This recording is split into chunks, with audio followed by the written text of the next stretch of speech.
Bismillahirrahmanirrahim. Menjelaskan materi hari ini.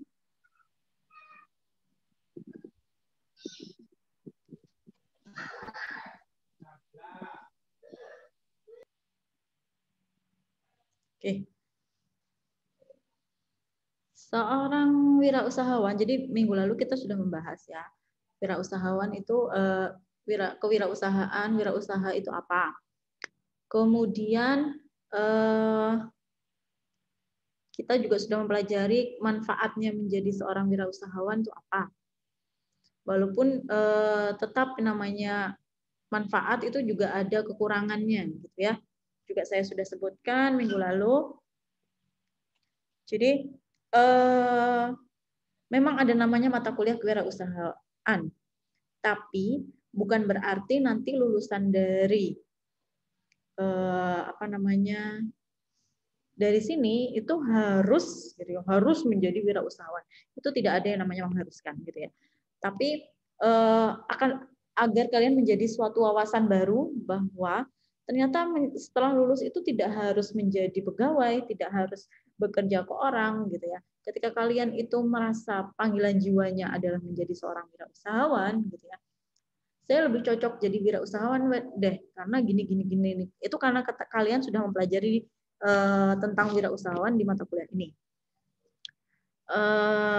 Kemudian, seorang wirausahawan yang sukses itu ternyata bukan hanya cukup dia punya modal saja. Biasanya, kenapa nggak jadi wirausahawan? Karena nggak punya modal, Bu. Modal ini hanya dianggap sebagai modal uang.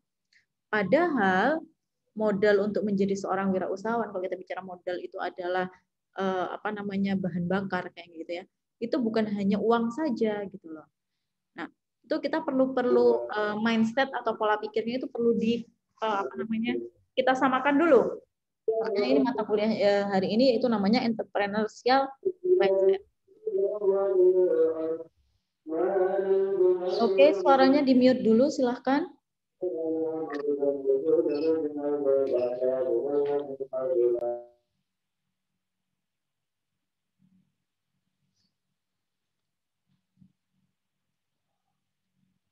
Oke.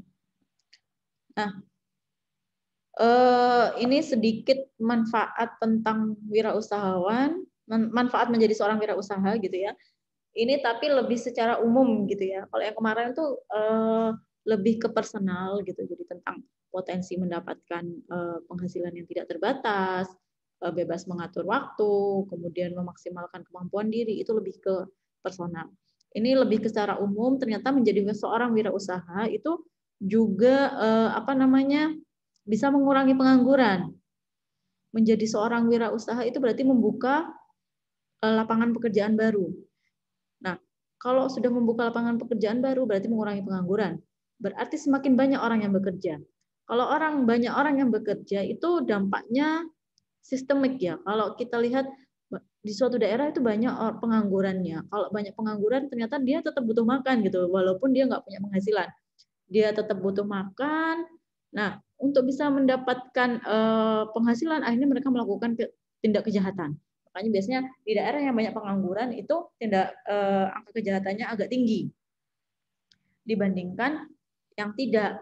Sehingga peran dari orang yang membuka lapangan pekerjaan ini sangat penting.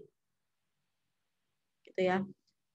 Kemudian yang kedua, sebagai generator pembangun lingkungan di bidang produksi, distribusi, pemeliharaan lingkungan, kesejahteraan dan sebagainya. Sama seperti tadi, dampak dari adanya banyaknya orang yang bekerja di suatu daerah, itu biasanya orang di daerah tersebut itu punya penghasilan yang lebih bagus dibandingkan daerah yang tidak ada lapangan pekerjaannya. Gitu ya. Sehingga kalau mereka punya uang, itu lingkungannya akan terpelihara, kemudian mereka lingkungan situ juga mereka punya uang, itu tingkat kehidupan, taraf kehidupannya lebih baik kayak gitu. Jadi dampaknya itu sangat domino. Jadi ini berdampak, nanti akan berdampak begini. Nah, itu kalau ada pekerjaan di situ. Kemudian berusaha memberi bantuan kepada orang lain dan pembangunan sosial sesuai dengan kemampuannya. Jadi dengan memaksimalkan kemampuan, kemarin kan kalau menjadi seorang wirausahawan dia akan memaksimalkan potensi diri. Nah, dengan memaksimalkan potensi diri berarti dia sedang mempersembahkan kepada lingkungan itu dirinya, bantuan dirinya kepada lingkungan. Kemudian yang keempat, berusaha mendidik karyawan menjadi orang mandiri, disiplin, jujur, tekun dalam menghadapi pekerjaan. Jadi dia itu menjadi contoh bagi bawahannya. Ya, oh bosku bisa kayak gini gini gini. Berarti yang namanya tidak ada yang namanya mustahil, tidak ada yang namanya tidak mungkin. Wong bosku aja bisa kayak gini. Nah, itu kayak kita memberi contoh sama dengan mendidik. Baru yang keempat juga memberi contoh, selain ke bawahan itu juga kepada orang lain. Bagaimana bahwa kita harus bekerja keras. Karena memang menjadi seorang wirausahawan itu kan kerjanya ekstra dibandingkan dia kerja ke orang kan dia hanya cukup yang menjadi tugasnya saja, dia mengerjakan tugas yang diberi sudah selesai. Tapi kalau menjadi seorang wirausahawan dia harus tahu ini, tahu itu, harus tahu banyak. Jadi dia kerja keras. Yang terakhir, hidup secara efisien, tidak berfoya-foya dan boros. Karena penghasilannya itu tidak tetap. Penghasilannya itu fluktuatif, naik turun. Sehingga dia akan menyimpan apa yang dia peroleh hari ini karena siapa tahu besok itu tidak sama penghasilannya dengan hari ini. Nah, itulah manfaat dari wirausaha secara umum. Kemudian ciri-ciri jiwa wirausaha. Nah, ini yang akan kita bahas yang menjadi topik kita hari ini. Bahwa menjadi seorang wirausahawan itu tidak cukup punya modal. Harus memiliki ini paling enggak gitu ya. Yang pertama percaya diri. Oke. Percaya diri atau self confident. Seorang wirausahawan dia itu memiliki kepercayaan diri. Sehingga ketika kalian merasa bahwa wirausahawan itu adalah yang cocok buat kalian, gitu, maka kalian harus menumbuhkan rasa percaya diri, gitu. Kalian harus percaya pada diri kalian sendiri bahwa kalian mampu mencapai hal yang diinginkan. Misalnya saya mampu menjual produk ini, ya kalian harus yakin dulu sama produknya. Kalian harus yakin dulu sama diri kalian mampu menjual produk tersebut. Kalau kalian nggak yakin, gitu ya, ketemu penjual gitu lah, masa sih nanti kalian juga ditanyain gitu ya, produk ini bisa begini gitu, masa sih gitu kalau sananya nanya, konsumennya nanya kayak gitu, kaliannya bingung sendiri. Iya masa ya, saya juga belum nyoba. Nah biasanya kayak gitu kalau sudah nggak percaya diri, orang yang mau beli jadinya juga nggak yakin juga gitu ya. Nah kepercayaan diri merupakan paduan itu kombinasi dari sikap dan keyakinan seseorang dalam menghadapi tugas atau pekerjaan. Dalam praktik, sikap dan kepercayaan ini merupakan sikap dan keyakinan untuk memulai. Jadi kalian harus percaya dulu bahwa kalian mampu memulai, mampu melakukan, dan mampu menyelesaikan suatu tugas atau pekerjaan yang dihadapi. Kalau kalian tidak yakin gimana mau mulai, gimana mau melaksanakan, gimana mau mencapai goal gitu ya, mencapai tujuan kalian. Misal tujuannya saya ingin punya uang 100 juta dalam 1 tahun gitu. Ada uang 100 juta di dalam tabungan saya. Ada uang 1 M di dalam tabungan saya. Gimana kalau kalian meragukan diri kalian sendiri? Nggak mungkin lah. Gimana kalian mau dapat? Gimana kalian mau punya uang segitu kalau kalian sendiri nggak yakin? Gitu. Gimana kalian mau bisa menghasilkan uang segitu kalau kalian nggak yakin pada diri kalian? Kalian harus yakin dulu, saya bisa dapat uang segitu di tabungan saya bisa melakukan apa gitu. Nanti itu akan mengikuti. Yang penting tadi sebenarnya goalnya juga gitu ya. Goalnya dulu harus ditentukan. Baru setelah itu nanti kalian akan mencari cara gimana untuk mencapai goal tersebut. Oleh karena itu, kepercayaan diri memiliki nilai keyakinan, optimisme, individualitas, dan ketidaktergantungan. Ketika dia percaya diri, dia tidak akan tergantung pada orang lain. Dia percaya pada kemampuan diri. Ketika dia tahu kondisi dirinya bahwa dia itu tidak bisa, misalnya ya, berarti saya harus bekerja sama, berkolaborasi dengan orang yang bisa. Misalnya gitu. Saya yakin bisa punya uang sekian, tapi saya tidak bisa, misalnya saya bergerak di startup gitu ya. Tapi saya nggak bisa programming, ya berarti saya harus kerjasama sama orang yang bisa programming. Berarti saya harus bisa kerjasama sama orang yang mempunyai kemampuan yang tidak saya miliki. Bekerja sama itu bukan tergantung, tapi berkolaborasi karena dia tahu kemampuan diri. Saya tahu kemampuan diri saya, tapi saya yakin saya bisa mencapai itu. Bagaimana caranya? Saya harus mengajak orang lain yang punya kemampuan yang sama yang saya inginkan. Gitu ya. Seseorang yang memiliki kepercayaan diri cenderung memiliki keyakinan akan kemampuannya untuk mencapai keberhasilan. Tahu ya? Kemudian yang kedua, berorientasi pada tugas dan hasil. Berorientasi itu maksudnya fokus, ya, fokus pada tugas dan hasil. Jadi fokus tujuan dan hasil itu ditentukan dulu di awal. Ya, ditentukan dulu di awal, kemudian kalian fokus untuk mencapai itu saya harus gimana ya gitu ya. Jadi ada orang yang teman-temannya pada gini, itu nggak akan noleh-noleh karena saya punya goal sendiri. Nah itu maksudnya berorientasi pada tugas dan hasil. Seseorang yang selalu mengutamakan tugas dan hasil adalah orang yang selalu mengutamakan nilai-nilai motif berprestasi. Berorientasi pada laba, laba itu keuntungan, kemudian ketekunan dan ketabahan, tekad, kerja keras, mempunyai dorongan yang kuat, energik, dan berinisiatif. Berinisiatif artinya selalu mencari dan memulai. Jadi nggak nunggu, gitu ya. Jemput bola, istilahnya seperti itu.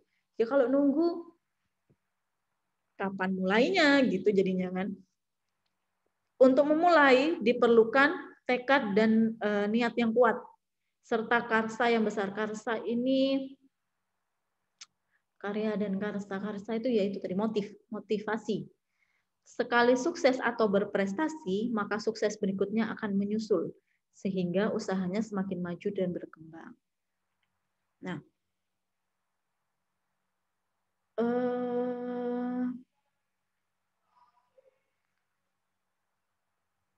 ini ya, maaf nge-lag. Berorientasi pada laba, ketekunan, ketabahan. Oke, itu. Oh iya, jadi gini. Tadi saya bilang berorientasi pada tugas dan hasil itu berarti sudah menentukan tujuan. Kalau kalian pernah lihat ada orang, gimana nanti di sana? Oh, lihat nanti aja lah, mengalir aja. Nah, itu biasanya orang yang nggak punya tujuan. Sehingga, gitu ya, dia gampang teralihkan, gampang terdistrak, nggak fokus. Ya, kalau fokus itu bisa mencapai tujuan dengan lebih efektif dan efisien dibandingkan tidak punya tujuan. Punya tujuan maksudnya gini, ada orang pergi nih ya sama-sama mau jalan-jalan gitu ya, hari Minggu mau jalan-jalan. Satunya punya tujuan bahwa saya hari Minggu saya harus mendapatkan barang ini. Dia pergi berarti belanja. Sedangkan yang satunya lagi dia nggak tahu, saya cuma mau keluar cari angin, nggak tahu mau ngapain gitu ya misalnya. Hanya keluarlah orang dua ini.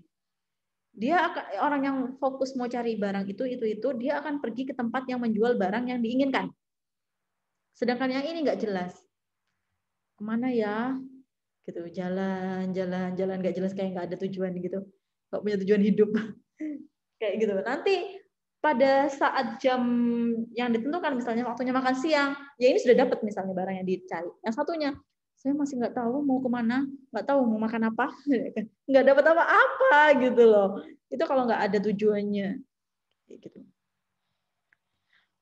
Kemudian yang ketiga, keberanian mengambil resiko. Ya, ini sebenarnya keberanian itu menurut saya nomor satu ya. Kalau menjadi seorang wirausahawan itu orang yang berani mengambil resiko.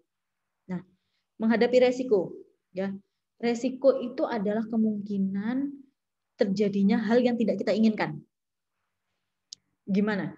Ada orang yang ketika menghadapi hal yang dia tidak diinginkan, dia itu cenderung, oh ya wajar ini kejadian seperti ini, bahwa memang peluang untuk terjadinya memang 50-50, 50-50, kemungkinan tidak terjadi sama terjadinya 50-50. Tapi ada orang yang nggak harus sesuai yang saya inginkan gitu, nggak boleh kayak gini. Nah itu berarti dia tidak bersiap menghadapi resiko. Beda-beda ya kayak gini. Saya mau usaha, tapi saya tidak mau rugi. Saya mau usaha. Kalau rugi wajar sih, gitu. Karena memang namanya usaha. Nah, itu beda ya. Kalau orang yang nggak mau rugi, nggak mau sakit, nggak mau apa lagi ya. Pokoknya maunya harusnya begini, begini. Berarti dia belum siap mengambil resiko. Nggak berani. Oke.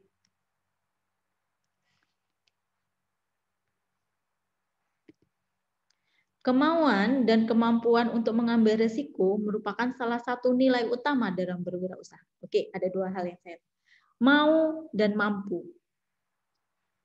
Ada orang yang punya dana lebih, dia siap kehilangan dana tersebut pada saat berwirausaha. Berarti dia mau dan mampu untuk mengambil risiko. Ada orang yang tidak punya dana lebih sehingga dia berani mengambil pinjaman, gitu ya. Dia nggak punya dana lebih, tapi dia berani mengambil pinjaman untuk memulai sebuah usaha. Dia masih masuk dalam kategori mau dan mampu. Tapi kalau dia nggak punya dana, kemudian nggak berani ngambil pinjaman, nggak berani memulai, berarti dia nggak punya kemampuan dan kemauan untuk mengambil risiko. Gitu ya. Wirausaha yang tidak mau mengambil risiko akan sukar memulai dan sulit berinisiatif. Dia sulit mulai. Iya nanti aduh saya kalau usaha nanti saya rugi. Nanti kalau saya gini. Nanti kalau saya jualan nggak ada yang laku. Nah, itu orang yang sulit untuk maju dalam wirausaha gitu. Kemudian, wirausaha adalah orang yang lebih menyukai usaha-usaha yang lebih menantang untuk mencapai kesuksesan. Ini terkait tantangan, terkait resiko. Ya, ada jenis usaha yang minim resiko, ada. Jadi resiko itu bisa macam-macam. Jadi kalau rugi itu nggak rugi banget. Ada usaha yang resikonya besar. Jadi kalau sekali ruginya banyak. Nah, itu tergantung tiap orang preferensinya. Kesiapan seorang menghadapi resiko itu akan mempengaruhi pilihan usahanya. Tuh ya. Kemudian dengan demikian, keberanian untuk menanggung resiko menjadi nilai kewirausahaan. Resiko yang menjadi nilai kewirausahaan adalah pengambilan resiko yang penuh perhitungan. Nah, ini perlu digarisbawahi bahwa resiko yang dimaksud adalah resiko yang diperhitungkan dulu. Jadi nggak terjun nggak pergi ke suatu medan perang tanpa membawa senjata. Itu namanya bunuh diri. Kepuasan yang besar diperoleh apabila berhasil dalam melaksanakan tugas-tugasnya secara realistis.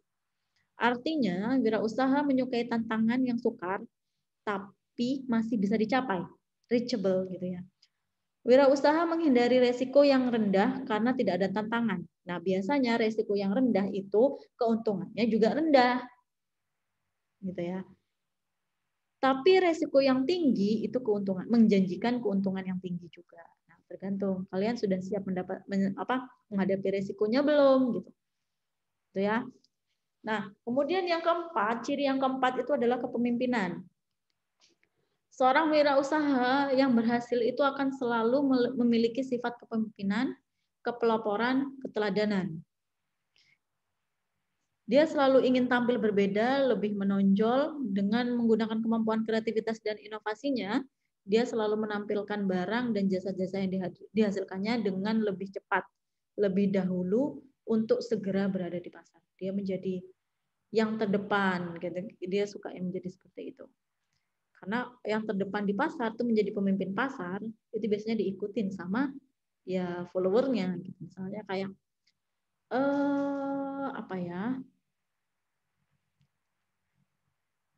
Oh gini, yang kemarin waktu zamannya iPhone mau mengeluarkan produk terbaru, itu kan para pesaing-pesaingnya, berarti followernya itu pada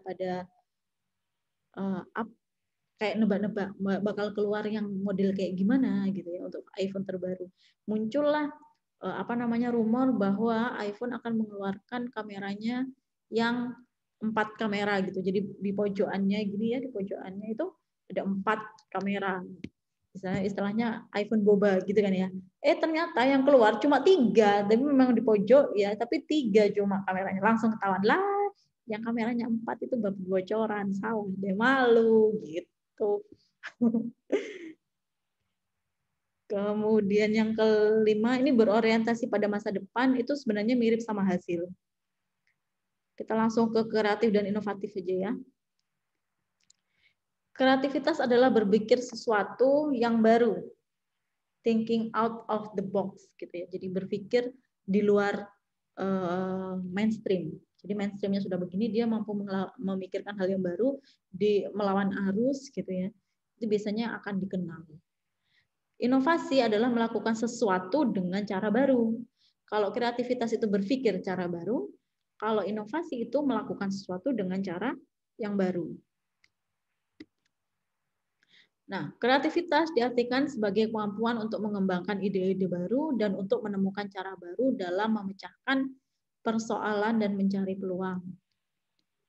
Inovasi diartikan sebagai kemampuan untuk menerapkan apa yang difikirkan tadi dalam rangka memecahkan persoalan-persoalan dan peluang untuk mempertinggi dan meningkatkan taraf hidup. Ya. Oh ya, nanti slide-nya ini saya share juga. Kemudian videonya ini juga bisa saya share untuk kalian. Saya lanjutkan.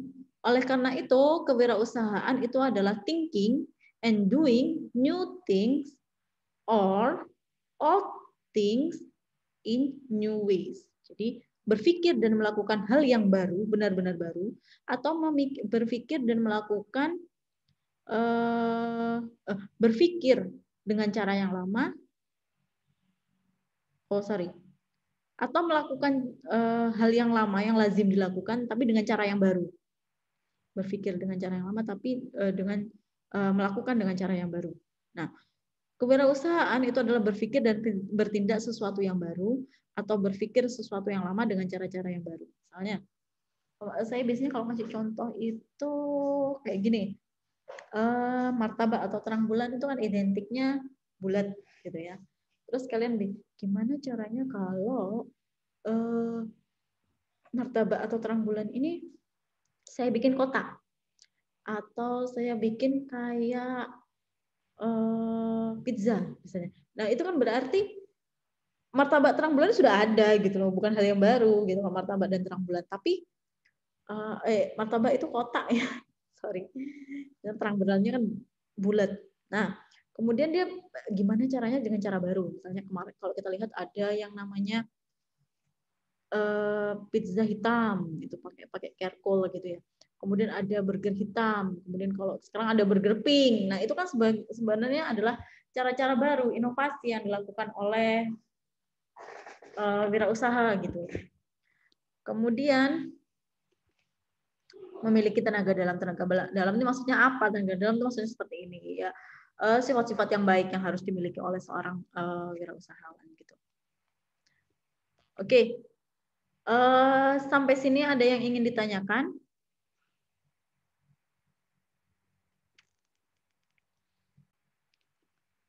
Oke, saya lanjutkan ya. Selanjutnya itu bicara tentang menumbuhkan jiwa wirausaha. Jadi menjadi seorang wirausahawan itu berarti kalian sedang menumbuhkan, belajar menjadi seorang wirausahawan itu kalian sedang berupaya untuk menumbuhkan jiwa wirausaha. Jadi ada pertama memang komitmen pribadi. Komitmen pribadi ini memang berarti kalian itu memang ingin jadi wirausahawan. Terus yang kedua, itu karena lingkungan dan pergaulan yang kondusif. Maksudnya seperti ini. Kalian mungkin di keluarganya tidak ada background jadi wirausaha atau berdagang atau apapun lah yang tidak bekerja dengan orang lain. Tidak bekerja pada orang lain, salah maksudnya. Tapi kalian lingkungan pertemanannya kalian, circle-nya kalian itu adalah orang-orang pengusaha misalnya. Mau nggak mau kalian, ayo berusaha ini, ayo berusaha begini, ayo joinan usaha gini gitu. Nanti kalian akan terikut pergaulan itu, lingkup circle-nya kalian.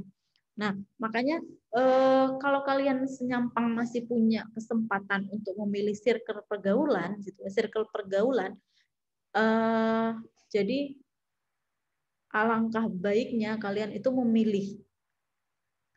memilih orang-orang yang kira-kira nantinya itu cocok dengan ya orang-orang yang baik gitu, biar kalian jadi orang baik, seperti itu gampangnya. Kayak kan saya sebutkan di pertemuan lalu bahwa kalau kita berteman dengan penjual minyak wangi, kita keikut bau wanginya. Tapi kalau kita berteman dengan penjual ikan, nanti kita kena amisnya. Nah, seperti itu. Selanjutnya yang ketiga itu melalui pendidikan dan pelatihan untuk pendidikan dan pelatihan untuk menjadi seorang wirausaha. Nah, kita mulai dari sebentar, masih ada tambahan lagi. Yang keempat karena keadaan terpaksa. Yang kelima melalui proses berkelanjutan. Kita mulai dari komitmen pribadi. Nah, melalui komitmen pribadi ini berarti jiwa wirausaha ditandai dengan adanya komitmen pribadi untuk dapat mandiri, memang keinginan sendiri gitu ya. Mencapai sesuatu yang diinginkan, menghindari ketergantungan pada orang lain agar lebih produktif dan memaksimalkan potensi diri. Nah, ini berarti kayak kalau kalian pernah lihat apa mimpinya kalian itu ditulis. Itu kalian sedang memprogram ulang diri, melakukan deklarasi tertulis itu. Jadi kemudian kalian tulis gede-gede di kamar gitu ya. Sebelum usia 30 saya punya uang 1 miliar. Tulis gede. Itu kalian setiap hari ketemu kata-kata itu. Kalau kalian nggak melakukan sesuatu kemudian punya cita-cita seperti itu, rasanya malu. Tapi jadinya kepikir, tuh kapan ya? Ayo harus ngapain? Jadi kepikiran gitu ya, ditaruh gede gitu taman. Itu kalian sedang melakukan deklarasi. Ya, buat satu deklarasi setiap hari selama 1 bulan. Wow.